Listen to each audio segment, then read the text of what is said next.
Scrutin du 12 avril 2025. Oui à boycott. Scrutin du 12 avril 2025. Oui à boycott. Scrutin du 12 avril 2025. Oui à boycott. 2 coups d'État en moins de 2 ans pour les veut nous faire. La première fois, il a dit, c'est pour enlever les bongos. Mais les bongos sont là, les PDG sont là. Après avoir fait ça, 2 ans après, rien n'a changé. Le voilà faire un deuxième coup d'État qui s'appelle un coup d'État institutionnel, parce que la première institution de la République s'appelle la Constitution. Il a été incapable de la restaurer. Il a remis pire que soit Ali Bongo, pire que soit Omar Bongo. Il est président roi. Donc il y a un coup d'État institutionnel en préparation. Si le boycott marche, premièrement, on ne sera pas complice de ce coup d'État institutionnel. Deuxièmement, on va dire à Olympi que tu seras peut-être légal après ton nouveau coup d'État institutionnel, qui fait suite au coup d'État militaire, mais tu ne seras pas légitime. On te dénie la légitimité parce qu'on ne te reconnaît pas dans ta position de chef de l'État. Ça s'appelle des camouflés politiques. On va lui infliger un camouflet politique. On sera fier de n'avoir pas été complice de son nouveau coup d'État institutionnel.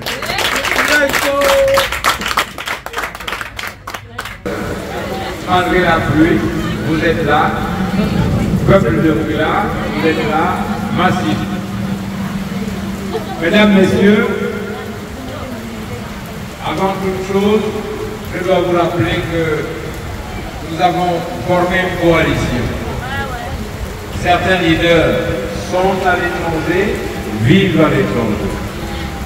Il y a au Gabon, Monsieur Marc Malécoute, je prie de bien vouloir se lever.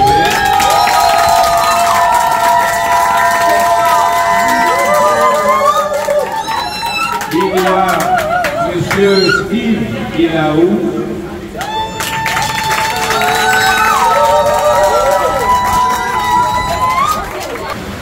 Moi, votre humble serviteur, je suis Geoffroy Petit, je suis un ancien de Mouila. C'est Dieu qui a créé le ciel et la terre. Il a créé le bon temps et le mauvais temps. Si aujourd'hui nous sommes là, il y a eu la pluie, ce n'est pas un problème. Scrutin du 12 avril 2025. Oui à boycott. Scrutin du 12 avril 2025. Oui à boycott. Scrutin du 12 avril 2025. Oui à boycott. Scrutin du 12 avril 2025. Scrutin du 12 avril 2025. Scrutin du 12 avril 2025. Mesdames et messieurs, merci pour votre présence malgré cette pluie battante. Pourquoi est-ce que nous prenons le boycott de la présidentielle du 12 avril 2025? Premièrement, parce que les intérêts supérieurs de la République ne sont pas portés en bandoulière par les 8 candidats présents sur la ligne de départ. Les 2 principaux piliers de la défense de la souveraineté nationale sont mis à mal sous le silence complice des 8 candidats censés défendre les intérêts supérieurs du Gabon. Le premier cancer du mal gabonais s'appelle la France-Afrique. On ne le dira jamais assez. La France-Afrique, c'est elle qui a refusé de donner le pouvoir à Bardé Solo qu'on a voté en 1993 en donnant le pouvoir à son homme lige, c'est-à-dire son homme de main, Omar Bongo. C'est elle qui a refusé de donner le pouvoir à Pierre Mamboudou pour donner à Ali Bongo le pouvoir. C'est elle qui a refusé de donner le pouvoir à Jean Ping, tous votés par le peuple, pour donner le pouvoir à Ali Bongo qui est son homme de main, sa marionnette. Aujourd'hui, elle a confié la souveraineté de notre pays aux mains d'une de ses nouvelles marionnettes, Brice Clotaire Olinki Nguema, patron du CETERI qui est le prolongement du PDG. C'est la France qui, à travers ces sociétés qui s'appellent les multinationales, pillent nos ressources. Nous sommes pour la plupart pauvres dans un pays riche parce que la France-Afrique a décidé, tel un vampire, de se nourrir de notre souffrance. C'est encore la France-Afrique qui impose une unité militaire qui est plus équipée que la police, l'armée gabonaise, la sécurité pénitentiaire, même la garde républicaine. Ça s'appelle l'armée française. Elle est présente dans notre pays, alors que l'on n'a même pas un militaire gabonais en France. Donc c'est un déni de souveraineté militaire, déni de souveraineté politique, déni de souveraineté économique. Et comme aucun candidat sur la ligne de départ de la présidentielle soit capable de porter ce débat sur la place publique au nom du Gabon, on dit alors qu'ils ont décidé de se payer nos dettes, de se moquer de notre souveraineté. Nous décidons par contre d'appeler au boycott de cette présidentielle en vous invitant à rester chez vous. Oui. Scrutin du 12 avril 2025. Scrutin du 12 avril 2025. Il y a un complice de tout cela. Le système Congo-PDG-CDR. Ce sont eux les bénéficiaires, en français ça s'appelle les bénéficiaires collatéraux. En fait, les complices, comme la Constitution et le code électoral, sont taillés à la mesure de l'équipement pour qu'il soit élu président. Écoutez, on ne va pas rentrer dans la sédition, c'est-à-dire une révolte antidémocratique. Bon, même si lui, il est arrivé au pouvoir justement par des méthodes antidémocratiques et anticonstitutionnelles. Nous, on dit, vous avez bidouillé tout pour qu'il arrive au pouvoir. Il va arriver sans notre bénédiction et il sera mal élu parce que nous ne lui accorderons pas nos suffrages et nous allons opter pour un maximum d'abstention par le refus d'aller voter en restant à la maison. Scrutin du 12 avril 2025. Scrutin du 12 avril 2025. Vous êtes toujours sous l'emprise de la France. Cependant, vous êtes toujours sous l'emprise des accords coloniaux entre la France et le Gabon.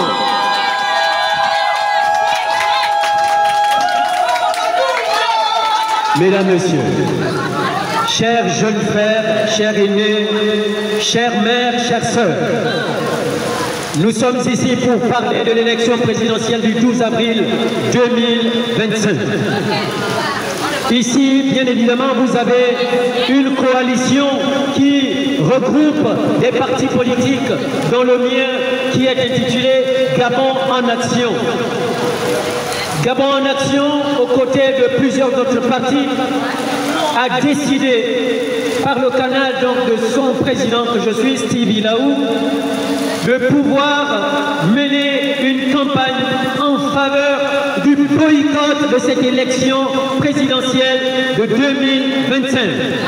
Et je vous prie de répéter après nous, le 12 avril, je boycotte. Le 12 avril, je boycotte. Le 12 avril, le 12 avril, le 12 avril. Est-ce qu'on peut acclamer très fort pour vous?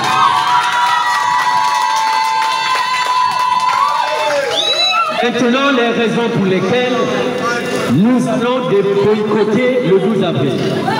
Pourquoi devrions-nous boycotter les élections présidentielles du 12 avril? C'est déjà bien. Nous sommes ici pour vous apporter quelques réponses à cela. Beaucoup d'entre nous avons déjà plusieurs réponses. Nous avons tous déjà décidé de rester chez nous à la maison. Et pour ceux-là qui ont décidé d'aller dans les urnes, ils vont simplement mettre un bulletin blanc ou mettre tous les candidats dans un même bulletin pour dire on n'a pas confiance à vous.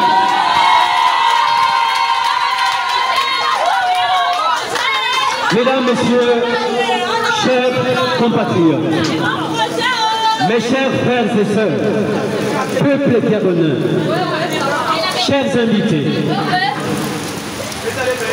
en 1968, Omar Bongo a pris le pouvoir. Contrôlé par la France, il est décédé en 2009.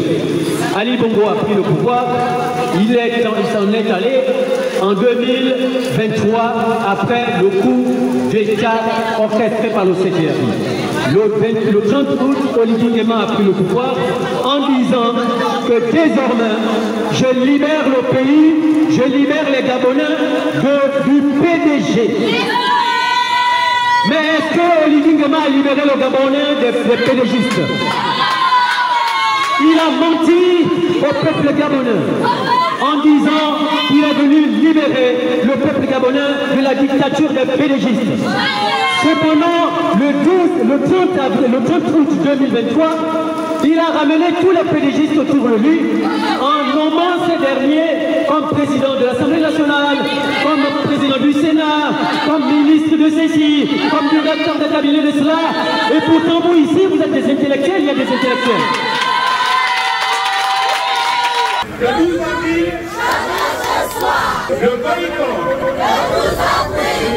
Nous venons de sillonner Mouila, nous sommes là depuis 2 jours. Nous avons sillonné l'Ambaréné. Certains d'entre nous sont résidents à Port-Gentil et Libreville. Mais nous sommes tout simplement à Uri. À Uri de constater qu'il n'y a d'affiches dans les différentes localités que nous avons visitées, il y a d'affiches que les affiches de M. Oligui. À ce moment-là, est-ce que vous pensez que la compétition sera équitable? Il y aura dans quelques mois une nouvelle localité au Gabon qui s'appellera Oligui-Ville. Elle se trouve aux environs d'Oyem dans le Hollandais. Est-ce que pour être président, on a besoin qu'une ville porte son nom?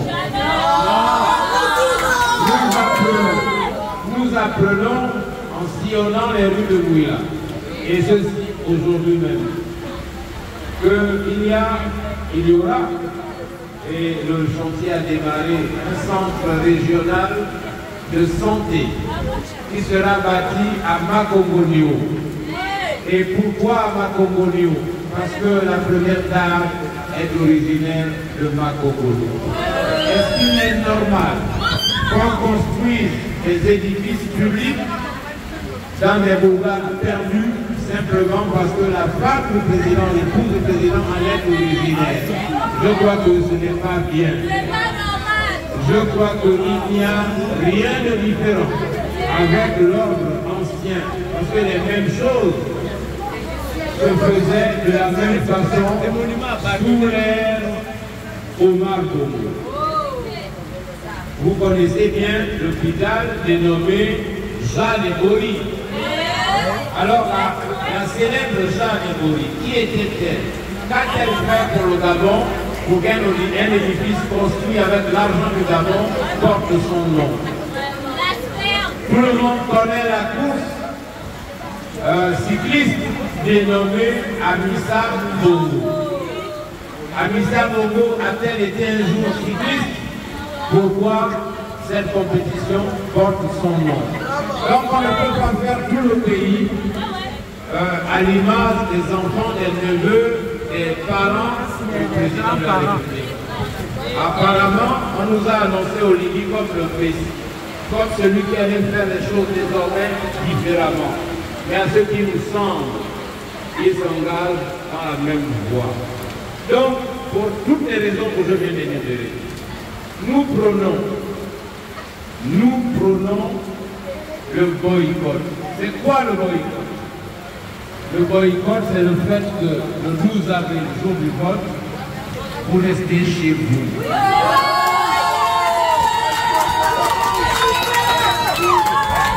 Le 12 avril, le boycott. Nous sommes venus dire aux populations de Mouila et de la province de Langounié dans leur ensemble et du reste du Gabon à travers eux également que le processus électoral au Gabon est biaisé. Parce que la Constitution et le Code électoral ne répondent pas aux critères démocratiques, mais sont taillés à la mesure d'un homme, le général Brice Oligui Nguema, et tout est fait pour qu'il soit le futur président du Gabon. Donc c'est un acte de déni de démocratie que nous sommes venus dénoncer. Et à côté de ça, nous sommes aussi venus dénoncer l'absence de dénonciation des 8 candidats en liste pour l'élection présidentielle, de ce acte de déni de démocratie, de la présence encombrante également des accords coloniaux qui ne sont pas dénoncés par ces candidats. Donc ces accords coloniaux octroient un déni de souveraineté à notre pays parce que nous ne sommes pas indépendants, un déni également de souveraineté économique parce que les multinationales françaises pillent le Gabon depuis près de 100 ans, un déni également de souveraineté militaire parce que nous subissons une présence encombrante de l'armée française. Plus que les candidats ne sont pas en capacité de porter ce message de souveraineté, nous ne pouvons pas être complices d'un déni de souveraineté entretenu, alors ne votez personne, prônez le boycott en restant à la maison. C'est un processus de boycott à la candidature de l'ensemble des 8 candidats en lice. Parce que ces candidats ne sont pas en capacité de porter le combat de la souveraineté nationale. La souveraineté nationale est prisonnière des accords coloniaux signés avec la France. Pourquoi ils n'arrivent pas à dénoncer ça? Alors il faut boycotter tous les 8. Boycotter aussi parce que le processus électoral n'est pas transparent. Le code électoral est taillé à la mesure de Brice Clotaire Oligui-Nguema, un des candidats. Le code électoral, la constitution est taillée à la mesure de Brice Clotaire Oligui-Nguema, un des candidats. Mais à cause de ce cumul de déni de souveraineté, de déni de démocratie, tous sont sanctionnés parce qu'on ne peut pas avoir des candidats qui ne sont pas en capacité de porter haut et fort le message de la souveraineté nationale. Tous les candidats sont mis à out et nous invitons les Gabonais à rester à la maison le 12 avril et n'aller voter personne.